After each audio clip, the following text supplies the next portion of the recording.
Welcome to kitchen diaries. ಇವತ್ತು ನಮ್ಮ kitchen ಡೈರಿಲಿ ಒಂದು ಚಿಕನ್ ರೆಸಿಪಿನ ನಿಮಗೆ ಮಾಡಿ ತೋರಿಸ್ತಾ ಇದ್ದೀನಿ. ಅದು ಹೇಗೆ ಮಾಡೋದಂತ ನೋಡೋಣ. ಈಗ ಮೊದಲಿಗೆ ನಾನು ಇಲ್ಲಿ 1 ಕಿಲೋವಷ್ಟು ಚಿಕನ್ನ ಚೆನ್ನಾಗಿ ವಾಶ್ ಮಾಡಿ ತೆಗೆದಿಟ್ಕೊಂಡಿದ್ದೀನಿ. ಈಗ ಇದಕ್ಕೆ ನಾನು ಒಂದು 1/4 ಸ್ಪೂನಷ್ಟು ಅರಿಶಿಣದ ಪೌಡ್ರ್ ಹಾಕ್ಕೊಳ್ತಾ ಇದ್ದೀನಿ. ಹಾಗೆಯೇ 1.5 ಸ್ಪೂನಷ್ಟು ಜಿಂಜರ್ ಗಾರ್ಲಿಕ್ ಪೇಸ್ಟನ್ನ ಹಾಕ್ಕೊಳ್ತಾ ಇದ್ದೀನಿ.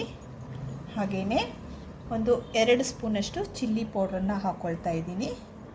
ಮತ್ತು ಇದಕ್ಕೆ ರುಚಿಗೆ ತಕ್ಕಷ್ಟು ಉಪ್ಪನ್ನು ನೋಡಿಕೊಂಡು ಹಾಕ್ಕೊಳ್ಳಿ. ಉಪ್ಪು ನಿಮ್ಮ ಟೇಸ್ಟಿಗೆ ತಕ್ಕಂಗೆ ಹೆಚ್ಚು ಕಮ್ಮಿ ಮಾಡಿಕೊಂಡು ಹಾಕ್ಕೋಬೋದು. ನಾನೊಂದಿಲ್ಲಿ ಮೊದಲಿಗೆ 2 ಸ್ಪೂನಷ್ಟು ಹಾಕ್ಕೊಳ್ತಾ ಇದ್ದೀನಿ. ಹಾಕ್ಕೊಂಡು ಈಗ ನಾನು ಇಲ್ಲಿ ಒಂದು 4 ಟೇಬಲ್ ಸ್ಪೂನಷ್ಟು ಮೊಸರನ್ನ ಇದಕ್ಕೆ ಆ್ಯಡ್ ಮಾಡ್ತಾ ಇದ್ದೀನಿ. ಹಾಕ್ಕೊಂಡು ಚೆನ್ನಾಗಿ ಮಿಕ್ಸ್ ಮಾಡಿ ಇದನ್ನು ಒಂದು 10ರಿಂದ 15 ನಿಮಿಷ ಮ್ಯಾರಿನೇಟ್ ಮಾಡೋದಕ್ಕೆ ಇಡಬೇಕಾಗತ್ತೆ. ಈಗ ನಾವು ಚೆನ್ನಾಗಿ ಮಿಕ್ಸ್ ಮಾಡ್ಕೊಳ್ಳೋಣ.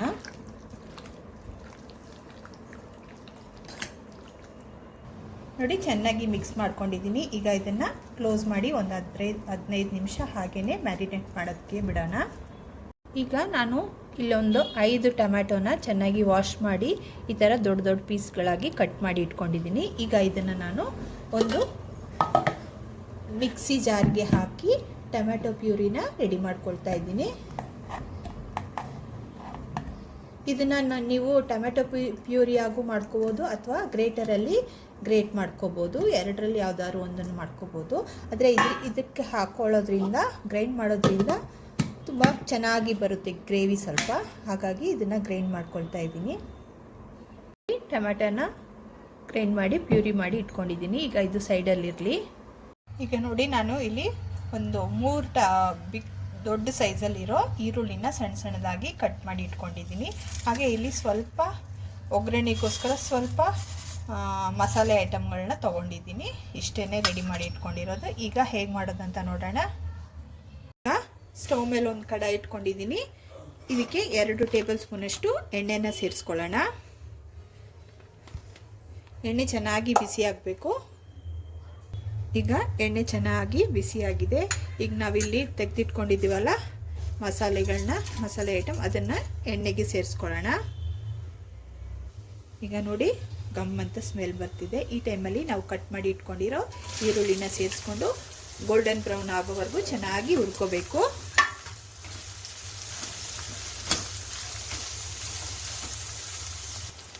ನೋಡಿ, ಈರುಳ್ಳಿ ಚೆನ್ನಾಗಿ ಗೋಲ್ಡನ್ ಬ್ರೌನ್ ಕಲರ್ಗೆ ಬಂದಿದೆ. ಈ ಟೈಮಲ್ಲಿ ನಾವಿಲ್ಲಿ ಮ್ಯಾರಿನೇಟ್ ಮಾಡಿ ಇಟ್ಕೊಂಡಿರ್ತೀವಲ್ಲ ಚಿಕನ್ನ, ಇದಕ್ಕೆ ಸೇರಿಸ್ಕೊಳ್ಳೋಣ. ಸೇರಿಸ್ಕೊಂಡು ಚೆನ್ನಾಗಿ ಒಂದ್ಸಲ ಮಿಕ್ಸ್ ಕೊಡೋಣ.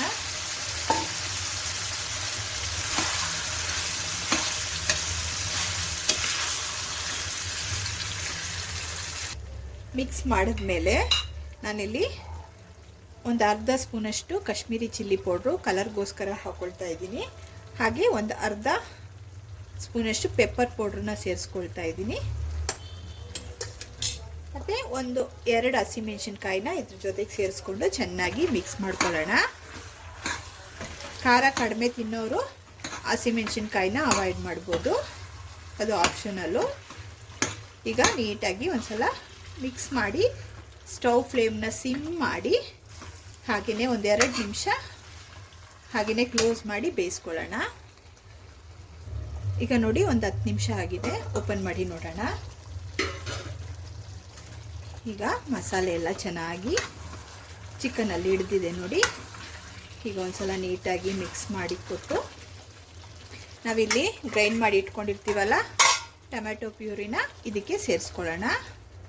ಸೇರಿಸ್ಕೊಂಡು ನೀಟಾಗಿ ಮತ್ತೊಮ್ಮೆ ನಾವು ನೀಟಾಗಿ ಮಿಕ್ಸ್ ಮಾಡ್ಕೊಳ್ಳೋಣ. ಈಗ ಚೆನ್ನಾಗಿ ಮಿಕ್ಸ್ ಮಾಡಿ ಮತ್ತೆ ಒಂದು 5 ನಿಮಿಷ ಹಾಗೆ ಬೇಯೋದಕ್ಕೆ ಇಡಬೇಕಾಗತ್ತೆ. ಸ್ಟವ್ ಫ್ಲೇಮ್ನ ಲೋ ಮಾಡ್ಕೊಂಡು ಬೇಯೋದಕ್ಕೆ ಇಡಿ. ಈಗ ಒಂದು 5 ನಿಮಿಷ ಆಗಿದೆ. ಈಗ ಚೆನ್ನಾಗಿ ಬೆಂದಿದೆ ನೋಡಿ ಚಿಕನ್ನು. ಈ ಟೈಮಲ್ಲಿ ಸ್ವಲ್ಪ ಗರಂ ಮಸಾಲೆನ ಆ್ಯಡ್ ಮಾಡ್ತಾ ಇದ್ದೀನಿ. ಗರಂ ಮಸಾಲೆನ ಆ್ಯಡ್ ಮಾಡಿಬಿಟ್ಟು ಈ ಟೈಮಲ್ಲಿ ನೀವು ಉಪ್ಪು ಖಾರ ಎಲ್ಲ ಟೇಸ್ಟ್ ಮಾಡಿಕೊಂಡು ಅದಕ್ಕೆ ನಿಮ್ಗೆ ತಕ್ಕಂಗೆ ಉಪ್ಪನ್ನು ಆ್ಯಡ್ ಮಾಡ್ಕೊಳ್ಳೋದಾಗಿದೆ ಆ್ಯಡ್ ಮಾಡ್ಕೋಬೋದು. ಅಥವಾ ಖಾರ ಏನಾದರೂ ಕಮ್ಮಿ ಇದ್ದರೆ ಈ ಟೈಮಲ್ಲಿ ನೀವು ಅಡ್ಜಸ್ಟ್ ಮಾಡ್ಕೋಬೋದು. ಈಗ ನಾನು ಇಲ್ಲಿ ಸ್ವಲ್ಪ ಕಸ್ತೂರಿ ಮೇಥಿನ ಇಟ್ಕೊಂಡಿದ್ದೀನಿ. ಇದನ್ನು ಕ್ರಷ್ ಮಾಡಿ ಇದ್ರ ಮೇಲೆ ಹಾಕ್ಕೊಳ್ತಾ ಇದ್ದೀನಿ. ಕಸ್ತೂರಿ ಮೇಥಿ ಹಾಕಿದ್ಮೇಲೆ ನೀಟಾಗಿ ಒಂದ್ಸಲ ಮಿಕ್ಸ್ ಮಾಡಿಕೊಂಡು ಕೊನೆಯಲ್ಲಿ ಸ್ವಲ್ಪ ಕೊತ್ತಂಬರಿನ ಇದ್ರ ಮೇಲೆ ಗಾರ್ನಿಷ್ ಮಾಡ್ಕೊಳ್ಳೋಣ. ಈಗ ಸ್ಟವ್ ಫ್ಲೇಮ್ನ ಆಫ್ ಮಾಡ್ಕೊಳ್ಳೋಣ. ನೋಡಿ, ಸರ್ವಿಂಗ್ ಬೌಲ್ಗೆ ಸರ್ವ್ ಮಾಡ್ಕೊಂಡಿದ್ದೀನಿ. ತುಂಬಾ ಟೇಸ್ಟಾಗಿದೆ. ಇದನ್ನು ಚಪಾತಿಗೆ, ಪರೋಟಾಗೆ, ಅನ್ನಕ್ಕೆ ತುಂಬಾ ಟೇಸ್ಟಾಗಿರುತ್ತೆ. ಮಾಡ್ಕೊಳ್ಳೋದು ತುಂಬಾ ಈಸಿ.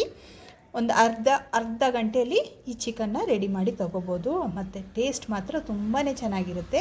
ಇವತ್ತಿನ ರೆಸಿಪಿ ಏನಾದರೂ ನಿಮ್ಗೆ ಇಷ್ಟವಾದರೆ ಲೈಕ್ ಮಾಡಿ, ಶೇರ್ ಮಾಡಿ ಮತ್ತು ಸಬ್ಸ್ಕ್ರೈಬ್ ಮಾಡೋದನ್ನು ಖಂಡಿತ ಮರಿಬೇಡಿ.